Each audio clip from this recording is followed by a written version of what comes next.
10 tips on how to rekindle a relationship with your ex. Okay, be honest. Have you ever tried to win back an ex and failed miserably? If you're ready to be patient and really work at it, here are 10 tips that may help you along the way. Number 1. Give your partner actual space. This one will probably be harder if you were the one broken up with, but trust, it's important. If you can't respect your ex-partner's basic wishes of needing some space, you're not off to a good start in making them want to date you again. Of course, if you're trying to get back together, you eventually will want to reach out, but there's no concrete set amount of time to wait. A good rule of thumb: break the silence when you feel you have more clarity about the relationship. This means if you were broken up with and have been blaming yourself for the split, only reinstate contact when you stop feeling that way. If you did the breaking up, only shoot a text when you're certain that you miss your ex for the right reasons, rather than out of boredom or guilt. Number 2. Don't think of it as a competition. I would definitely avoid the mindset of winning over anyone. In a world that looks at dating culture as a challenge anyway, it's quite unhealthy to try to re-win your ex over by thinking of it in the same way you'd think about a football game, where there's one clear winner and one loser. Seeing a reconciliation as anything other than a combination of mutual growth and effort is a pretty unhealthy approach, and it probably signifies that you shouldn't really be getting back together in the first place. Number 3. Hold back on the bad-mouthing. Obviously, breakups feel shitty. It's only natural and needed to have a vent session with your closest BFFs. However, you can be hurt without acting vindictive, especially if your ex is someone you already think you might want to get back together with. Put yourself in your ex's shoes. Would you appreciate it if someone you cared about spoke badly about you to all of your friends, sent you an avalanche of angry messages, or revealed secrets you had told them in a vulnerable state? If you ever want to open the door to dating each other again, spreading weird rumours or sending mean-spirited text won't do you any favours. Also, it's just good practice for all breakups, regardless of your future dating intentions. It's never good to divulge super personal gossip about an ex. Plus, it won't actually make you feel better. Number 4. Change your life before seeing if your ex fits into it. In your time apart, you might feel a little lonelier than you used to, especially when you're making weekend plans or finding activities to fill up a rainy Tuesday night. But learning to like yourself when you're alone, just as much as when in a relationship, is arguably the most crucial part of this process. Investing in new friendships and hobbies and filling up your life with as much joy as possible is important, even if you're still down about the breakup.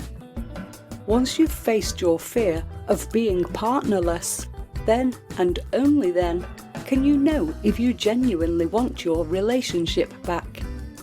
If you only miss your ex when you feel lonely or when you compare your life to those of friends in relationships, but not in moments when you feel happy and confident, it won't make for a very fulfilling relationship down the line. Number 5. Assess if your issues are actually fixable. Okay, so you're sure you miss your ex a lot and do want them back, but there's more to it than that. Were your reasons for breaking up actually mendable? Problems that are tangible are easily fixed. If you broke up because a job took a partner, into a new city and long distance was difficult, then the problem may be fixed if one or both partners are willing to make a sacrifice. But if you had larger disagreements about your values or plans for the future, such as whether to have kids or where you ultimately want to live, you'll most likely be just as incompatible down the line. And, sorry to say, you might find yourselves in the same position as before. Number 6. Don't overthink how you approach them. Once you've decided that trying to get back together feels right, and you're pretty sure that they're not dating someone else, it's time to open up the conversation. It'll probably feel a little awkward, but the main thing to remember is to do what feels right for the relationship. For long-term partnerships, being more upfront and honest about missing the person and hoping to meet with them. For shorter-term relationships or fizzled-out dates, keep it simple and just asking them if they're free to hang out. Number 7. Keep the actual meet-up spot casual. Although your old go-to bar with the dimly lit candles and velvet booths feels familiar and romantic, it's probably not the best bet for this situation. Instead, something like an afternoon coffee, so there aren't any expectations on the meet-up and your partner doesn't feel pressured into staying too long if they feel uncomfortable. Plus, an open-ended, sober daytime hang lets you be clear-headed and honest about how you feel without any pressure. Number 8. Address the elephant in the room first. You may very well be tempted to flatter your ex a bunch to warm them up, but unless they're totally oblivious, they already know what's up. Buttering them up comes off as disingenuous, even if it's not your intention. If there are any issues that need clarification or anything you'd like to apologise to your partner for, do that early on.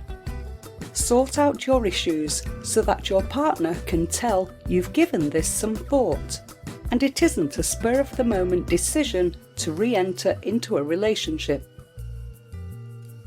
Number 9. End things on some great memories. Okay, so you've sufficiently covered everything you've reflected on in your time apart. You've built a case for getting back together, and your ex has given their verdict. Maybe they're enthusiastically into it, or maybe they're very firmly against it. Either way, you should reflect on the best parts of your relationship. You always want to end this conversation on a positive note, a memory you'll always cherish, or maybe why you are glad your partner entered into your life. If you love your ex enough to want to be with them again, you should try to look at your past with zero regrets, regardless of the final outcome. Number 10. If you do get back together, really do the work. This goes back to the no winning them over thing. If you decide to give it another go, know that it's not an overnight process. Although it will take some work to rebuild trust, this is your opportunity to form an even deeper bond. But that can only happen if you speak up to your partner about what you like and dislike, when you feel hurt and when you feel happy, and how you'd like to be treated. I recommend therapy to help sort through any recurring issues. The point is, as fated and passionate as getting back together can feel, there were still reasons you broke up in the first place, and now's the time to tackle them. But hey, when you're with the person you want to be with, you already know you're ready to try again. Please hit the thumbs up and subscribe buttons and leave a comment below this video to let me know your thoughts. If you have any questions, please drop me a comment below this video to let me know what you would like to see next and what type of videos you want me to create for you. I will be able to respond back to you as soon as possible. Also, be sure to check out our other videos as well. Thanks for watching.